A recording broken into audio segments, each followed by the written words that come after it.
इसीलिए इस बात को केंद्रीय गृह मंत्री अमित शाह द्वारा भी उठाया गया था। यही स्थिति है, समय समय पर इसी तरह की जो तस्वीरें हैं वो बांग्लादेश से सामने निकलकर आती है और हमने आपको यह भी दिखाया कि पहले किस तरह से 27% इनकी संख्या थी, लेकिन वहीं अगर आप बात करें तो ये 8% रह गई है। कट्टरपंथी साजिश और हिंदू किस तरह से आतंकित हैं, किस तरह से खौफ में हैं, ये हम आपको यहाँ इस ग्राफिक्स के जरिए यहाँ पर दिखा रखे हैं। बांग्लादेश में हिंदुओं के खिलाफ जो हिंसा है वो लगातार जारी है, वो कम होने का नाम नहीं ले रही है।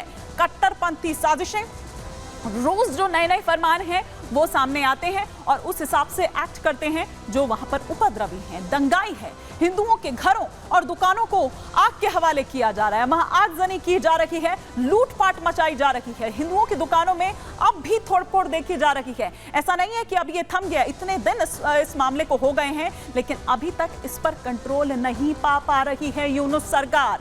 कई ऐतिहासिक मंदिरों पर फिर से हमले किए जाते हैं। ये तब है जब खुद उन मंदिरों में यूनुस खान जाते हैं और उन हिंदुओं को ये आश्वस्त करते हैं कि अब आपके खिलाफ कोई ऐसी हिमाकत नहीं करेगा, आपकी सुरक्षा हमारी गारंटी है। लेकिन किस तरह की ये गारंटी है? बांग्लादेश में हिंदू महिलाओं तक पर किस तरह से हमले हो रखे हैं, उनकी अस्मत पर किस तरह से डाका डाला जा रहा है। अभी तक कई जगहों पर हिंदुओं की हत्या भी हो चुकी है।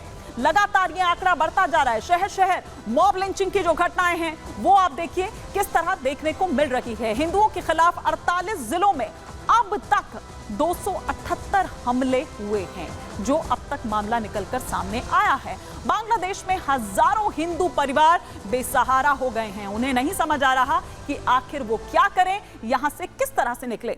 सरकारी नौकरियों से हम लगातार आपको दिखा रहे हैं, इसी प्रहार अपने इस कार्यक्रम में हम आपको दिखा रहे हैं कि सरकारी नौकरियों से किस तरह जबरन उनको निकाला जा रहा है, उन पर दबाव बनाया जा रहा है, इस्तीफा उनसे लिया जा रहा है, डाका डाला जा रहा है उनके हक पर। और किस तरह से आप ये देखिए कि पहले जो हथियार हैं उनसे हमला होता है, लेकिन अब भूखों मारने की नौबत वहां पर आ रही है। भूखा अब उनको मारने की जो ये साजिश है वो चली जा रही है और ये सारे फरमान जारी किए जा रहे हैं उन मौलानाओं द्वारा। बांग्लादेश यूनिवर्सिटी के चांसलर का इस्तीफा लिया जाता है। वो तस्वीरें भी हमने आपको दिखाई थी कि किस तरह से जैसे ही वो इस्तीफे पर हस्ताक्षर नहीं करते तो उन पर दबाव बनाया जाता है, पूरा घेर लिया जाता है और बीच में अकेले वो चांसलर वहां पर बैठे रहते हैं और जैसे ही वो हस्ताक्षर करते हैं फिर उसके बाद वहां पर हो हल्ला मच जाता है, जैसे जीत है। अपनी जीत को यहां पर ऐसे सेलिब्रेट करते हुए नजर आ रहे थे वो तमाम उपद्रवी, वो दंगाई, वो हुड़दंगी, आप कोई संज्ञा दे दीजिए, कोई नाम उन्हें दे दीजिए। सरकारी स्कूल के जो हिंदू टीचर्स हैं उनसे इस्तीफा लिया जा रहा है। एक शिक्षिका हमने आपको दिखाई थी, वो प्रिंसिपल थी स्कूल की, और वो किस तरह से हस्ताक्षर करती है, क्योंकि जबरन उनसे हस्ताक्षर करवाए जाते हैं और वो फेंक देती हैं उसके बाद पेन को। गुस्से में हैं, लेकिन गुस्से का इजहार करें तो कैसे करें, क्योंकि वहां तो उन पर पहले ही निशाना बनाया जा रहा है, उनके बच्चों को नहीं छोड़ा जा रहा है, उनकी औरतों को नहीं छोड़ा जा रहा है। क्या स्थिति है बांग्लादेश में हिंदुओं की, ये हम आपको यहाँ पर दिखा रहे हैं। लगातार ये भी दिखा रहे हैं कि किस तरह से लगातार उस आबादी में एक जो घटते चले गए हैं वो। और अब हम आपको दिखाते हैं यूएन की वो रिपोर्ट, बांग्लादेश हिंसा पर यूएन की रिपोर्ट क्या कहती है। वो 10 पन्नों की रिपोर्ट जिसमें कई बड़े खुलासे किए गए। हिंसा में कुल 650 लोगों की मौत का जिक्र किया गया है और यह आंकड़ा और ज्यादा हो सकता है। 16 जुलाई से 4 अगस्त के बीच की ये पूरे आंकड़े हैं जो इस रिपोर्ट में मेंशन किए गए हैं कि 16 जुलाई से लेकर 4 अगस्त के बीच 400 लोगों की मौत हो चुकी है। 5 से 6 अगस्त के बीच हिंसा हुई जिसमें 250 लोग मरे, लूटपाट हुई, आगजनी की घटनाएं हुई, हिंदुओं पर हमले होते हैं, हिंदू मंदिरों को नुकसान पहुंचाया जाता है, मनमानी गिरफ्तारी होती है, बगैर किसी वजह के हत्याएं वहां पर की जा रही हैं।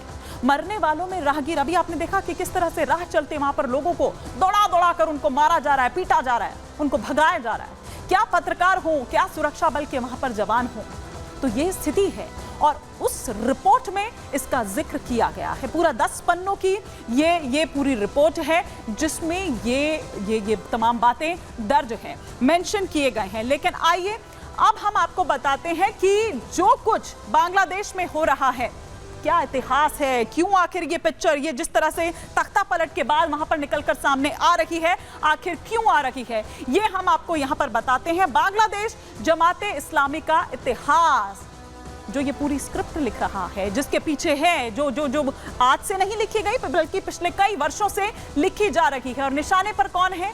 हिंदू। बांग्लादेश की सबसे बड़ी पॉलिटिकल मजहबी पार्टी, अगर हम जमाते इस्लामी की यहां पर बात करें, उसके इतिहास की यहां पर बात करें, 1971 से पहले जमाते इस्लामी पाकिस्तान नाम था इसका। जमाते इस्लामी पाकिस्तान इसका नाम था। बांग्लादेश की आजादी की जंग में पाकिस्तान के साथ उस वक्त हुआ करती थी, इसीलिए इसके साथ वो नाम जुड़ा हुआ था। 2013 में जमाती छात्र संगठन ने बांग्लादेश में बड़ी हिंसा की थी। क्या इसका रोल रहा, क्या भूमिका रही? 2014 में कोर्ट ने जमात के चुनाव लड़ने पर रोक लगा दी थी। जमाते इस्लामी चुनाव नहीं लड़ेगा, इस चीज पर कोर्ट की ओर से यह आदेश दिया गया था, यह फैसला दिया गया था। तो ये इसका इतिहास जो हम यहां पर आपको सिलसिलेवार तरीके से दिखा रहे हैं, और किस तरह से अब ये इस तख्ता पलट में और उसके बाद जिस तरह से हिंदुओं पर हिंसा हो रही है, उसके बाद क्या उसका किस तरह की उसकी भूमिका है और किस तरह से फरमान दिए जा रहे हैं, वो हम आपको दिखा रहे हैं। लेकिन आइए अब हम बात करते हैं बांग्लादेश में धार्मिक, यहां अगर हम परसेंटेज की यहां पर बात करें कि किसकी कितनी क्या आबादी है, वो हम यहां पर आपको इस ग्राफिक्स के जरिए यहां पर दिखा रहे हैं। अब देखिए आप यहां पर, अगर आप ये ग्राफिक्स देखें, बांग्लादेश में कितनी मुस्लिम आबादी है, धार्मिक इस आबादी की हम बात कर रहे हैं, और हिंदुओं की आबादी यहां पर 8%, जबकि यही जो ऊपर आप देख रहे हैं 27%, कभी हिंदुओं की आबादी की अगर बात करें तो 27% हुआ करती थी। लेकिन घटते अब आज जब 2024 में हम बात कर रहे हैं तो 8% ये रह गई है। मतलब वो 18% जो है वो आखिर कहां गया? वो पलायन कर गया या कन्वर्जन कर गया। ये सबसे बड़ी समस्या है, क्योंकि उनके आगे और कोई चारा नहीं है। और इसी बात का जिक्र आपको याद होगा, केंद्रीय गृह मंत्री अमित शाह ने भी कहा था, किया था। क्या कुछ कहा था उन्होंने, आइए आपको सुनवाते हैं। जब विभाजन हुआ तब बांग्लादेश में 27% हिंदू था, 27%, आज 9% है। कहां गया? जबरन धर्म परिवर्तन कराया गया है। या तो वो यहां आए, शरण में आए, या धर्म परिवर्तन कर। क्या उनको अपनी इच्छा के अनुसार अपने धर्मों में जीने का अधिकार नहीं है क्या? अगर पड़ोस के देश में अपने सम्मान के साथ जी नहीं सकते, हमारी शरण लेकर आते हैं, तो हम क्या करेंगे? हम मूक दर्शक बनकर बैठ नहीं सकते। ये नरेंद्र मोदी सरकार है, आपको न्याय मिलेगा और जरूर।